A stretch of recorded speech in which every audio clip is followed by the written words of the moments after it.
Hello and welcome to the Radiant Rebirth Online Retreat, where we are igniting our age of empowerment, owning who we truly are, gaining clarity of direction so that we can take that soul-aligned action with joy, grace, and ease.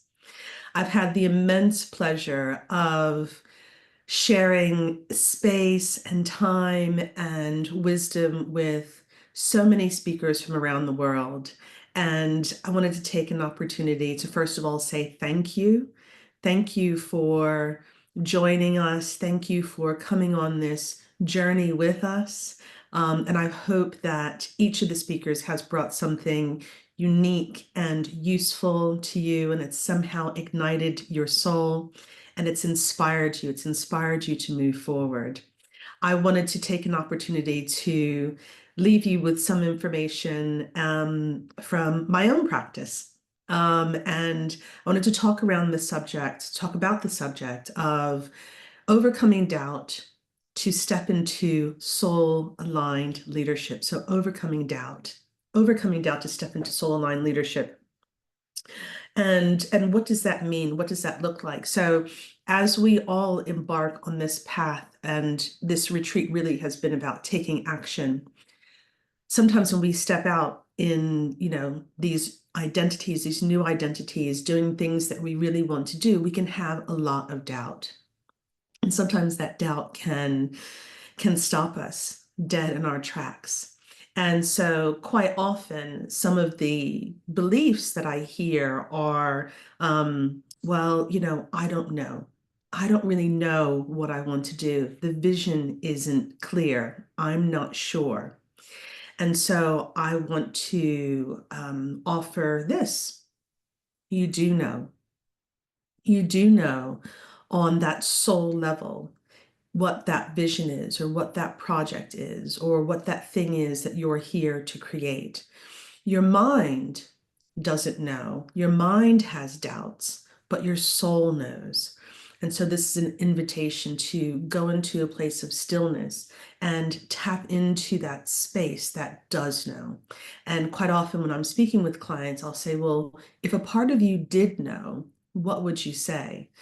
And so you can begin to ask yourself those questions. So if I did know, if I did know what I was here to create, if I did know what I was here to do, what would that look like?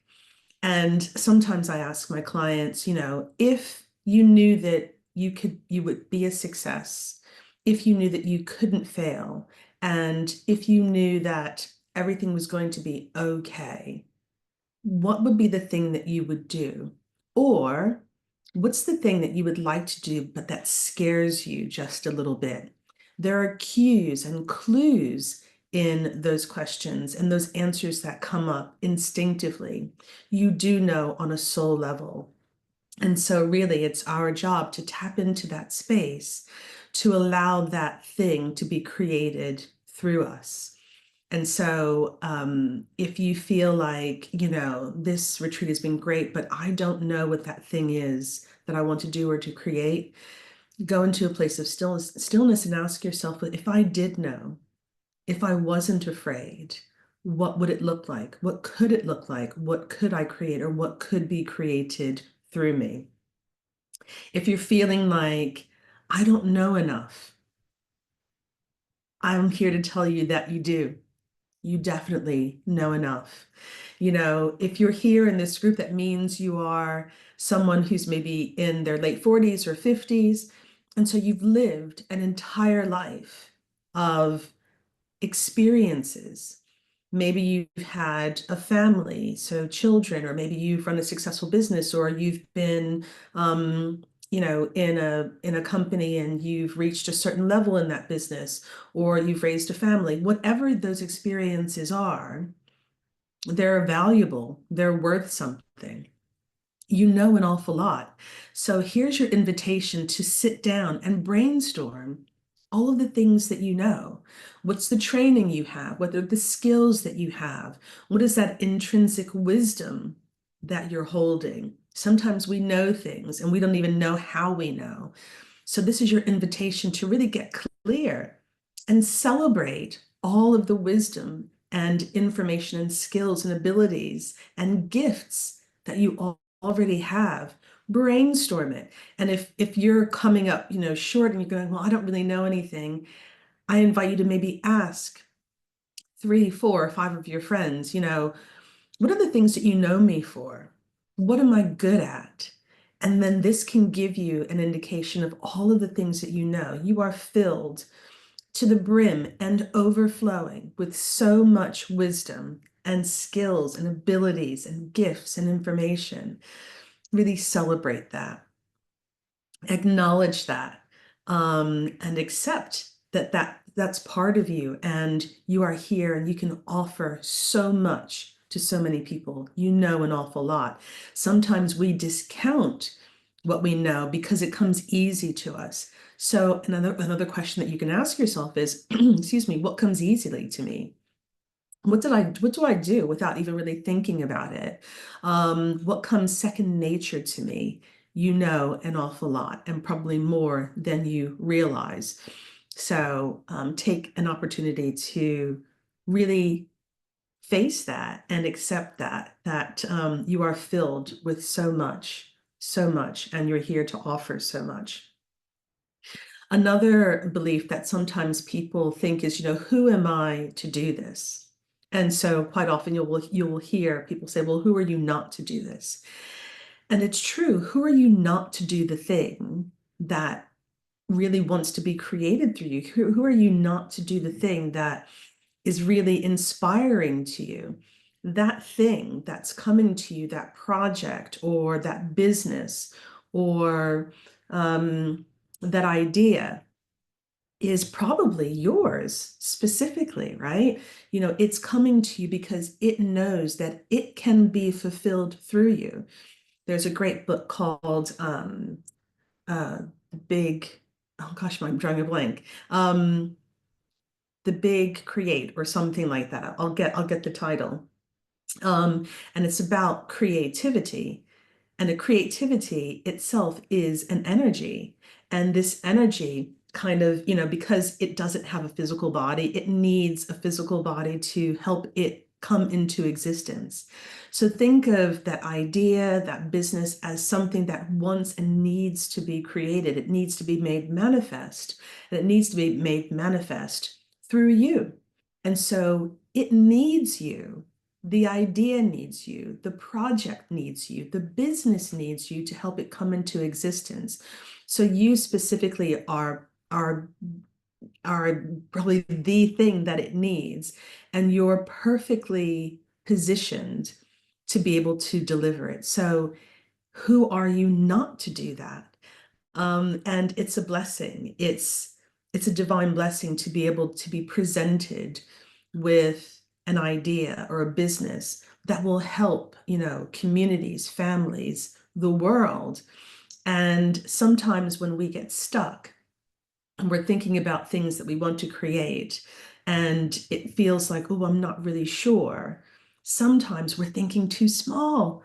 Sometimes what wishes to be created through us is actually really big and purposeful. So don't be afraid to think big and say to yourself, it is me. I am the person to bring this to life. Who am I to do this?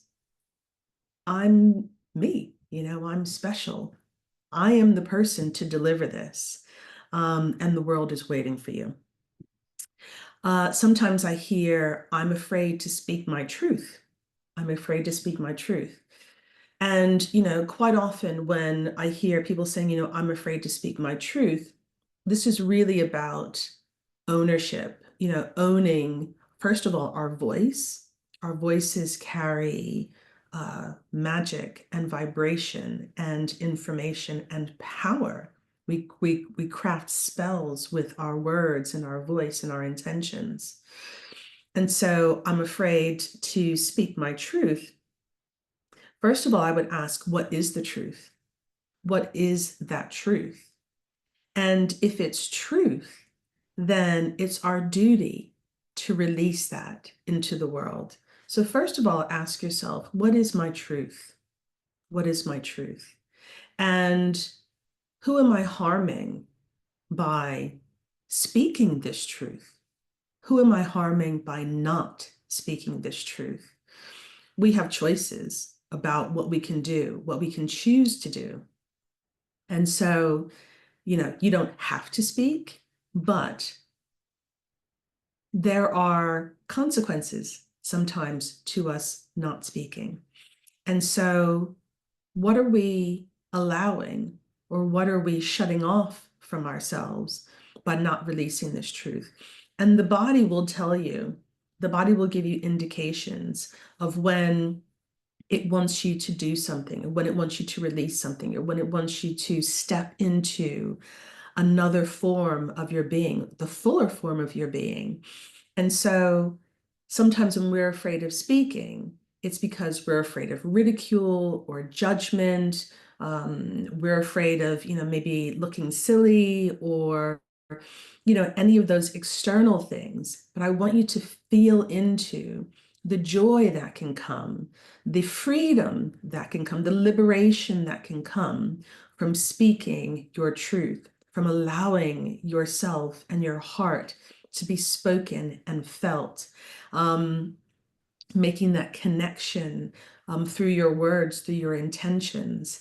People need to hear what you're here to share.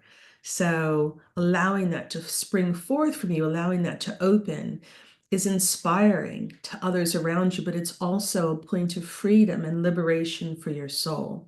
So I'm afraid to speak my truth means that we are allowing ourselves to, yes, be seen and to be witnessed, but we have to bring ourselves to that space of vulnerability. And sometimes that's what we're afraid of, being vulnerable.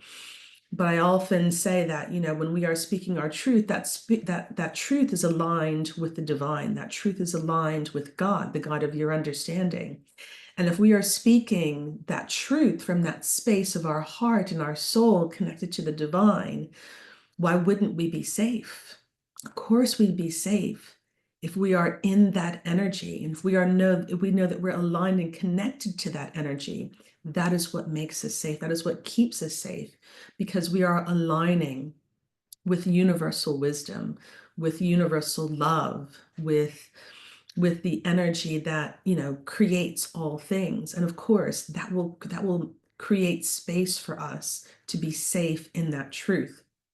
And so we honor that space of the divine within us when we speak our truth, because our truth is the collective truth, is the truth of universal love and wisdom. So this is about aligning ourselves and feeling into that energy and allowing that energy, those words, to flow from us, because it doesn't really belong to us. We're here to be the mouthpiece and the spokesperson for love, and for peace, and for freedom, and for liberation, and for unity. And if that's where your truth is coming from, then there's no need to fear that, because the more we speak that, the more that we're aligning with those around us who need to hear this and also recognize that within us. And so by speaking our truth, we begin to create community of those people who also resonate with that. So speaking your truth actually creates more safety. If you're not speaking your truth, you're closing yourself off, and that may lead you to feel isolated. And so in order to really combat that, in order to really overcome that, speaking your truth actually creates more community and a bigger tribe, because people will resonate with that. People will resonate with that bit of you that is flowing from the heart. And that leads on to one of the next beliefs. I'm going to be judged. People will judge me. People will judge me for being, this certain kind of person, or people will judge me for stepping out into this new identity. Maybe they will. It's possible. People are always judging. But if we're not standing in our identity and purpose, then actually the biggest judge is actually us. We are judging ourselves. And we all have an internal judge. We all have an internal saboteur that wants to keep us, small, and in order to keep us safe.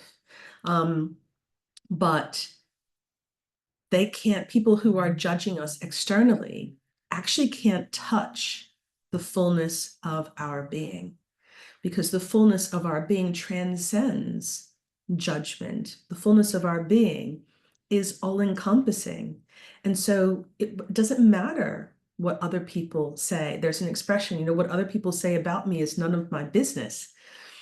And so that external judgment is irrelevant when you are standing fully in your purpose and in your path. And so this is an invitation to step out on faith and to step out in your own self-belief and say, it doesn't matter if people are judging me. Those same people who are judging you are watching you, and they're watching you to see, well, can she succeed? Will she do it?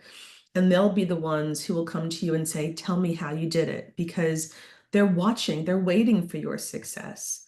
Sometimes people want us to fail because it makes them comfortable in staying still where they are. And so you don't have to stay still. You can be your own best cheerleader. So step out of judgment of yourself and say, well, I'm stepping out on purpose. I'm speaking my truth.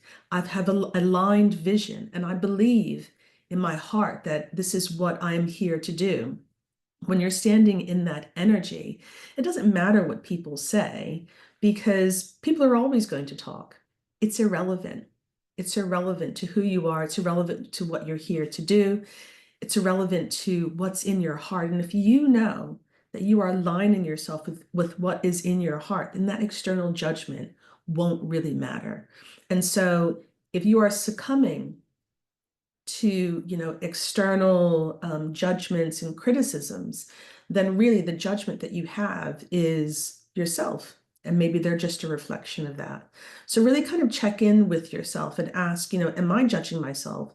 And if you are saying any of the things that I've spoken about before, I don't know enough, I don't understand my vision, or I don't know my vision, I'm fearful, then the judgment is coming from inside of you. And so can you release that judgment? Can you stand firmly in self-belief and self-determination and decide, make a decision that you're going to move in this new identity, this divine identity, on purpose, filled with love and inspiration, motivated to move forward in your project, your purpose, your path. You're here for a reason, and the world needs you. And, we've spoken about this before. Sometimes people are afraid of putting themselves out there. I get it. I get it. It's scary sometimes to put yourself out there and open yourself up to this world, this unknown. And so what we're really afraid of sometimes is the unknown. If I do this, will I be safe? And all of the things that we've spoken about. But when you know that you are following the path of your heart, and if you know that you are following the path of your soul, then you get this fire inside of you that says, I've got to do this. I've got to do this regardless. And the fear, I'm sure you've heard, fear is false evidence appearing real. That fear doesn't really exist. But what does exist is your soul and the vibration of your heart. And when you're in any of those self-doubt modes, that carries a vibration. And so when you're in the self-belief mode, the energy of, I can do this, I'm here to do this, I'm here on purpose, that also carries a vibration. And that higher vibration, it gives you a sense of purpose and of safety. So really feel into your beliefs and your thoughts and your actions, and feel into the vibration that that carries. And then notice what happens when you begin to flip that, when you begin to stand in your purpose and your own identity. That also carries a vibration. And that higher vibration propels you forward. Anytime you do something new, anytime you step into a new version of yourself, know that, sometimes you're going to have these fears that crop up, but they're temporary. They're only temporary. And the more you can align yourself with your heart, your soul, and allowing and accepting those parts of you that are scared, but stepping through them, breathing through them. Sometimes if I have fears, I just breathe through it. And as I breathe through it, I begin to sort of crystallize that vision that's on the other side. This is my first online retreat. So there were some challenges, and I was like, oh my gosh, can I do this? And I would just center myself and said, I have a vision. I have a vision for the Build Foundation. I have a vision for this community. I have a vision of millions of women around the world who are ignited and stepping out on purpose in this age of empowerment. This is just the beginning. And I understand what happens sometimes when we start something new. We can sort of get caught up in all of the fears, but just know they're only temporary. You can breathe through them, you can move through them, you can use them as fuel. Get crystal clear on the vision, get still, breathe into your heart, breathe into your belly. Allow your soul to start to speak through you. Allow that creative energy of source, of the universe, of God to start working through you. And when you are in this energy, you become unstoppable. And so I'm here to tell you that those doubts are not you. Those fears are not you. You are a divine being. You're a divine being here for a purpose, and the world needs you. I love you, and I'm so, so happy that you're here. And I hope you've enjoyed the retreat. And I look forward to seeing you again very, very soon. Loads of love. Bye.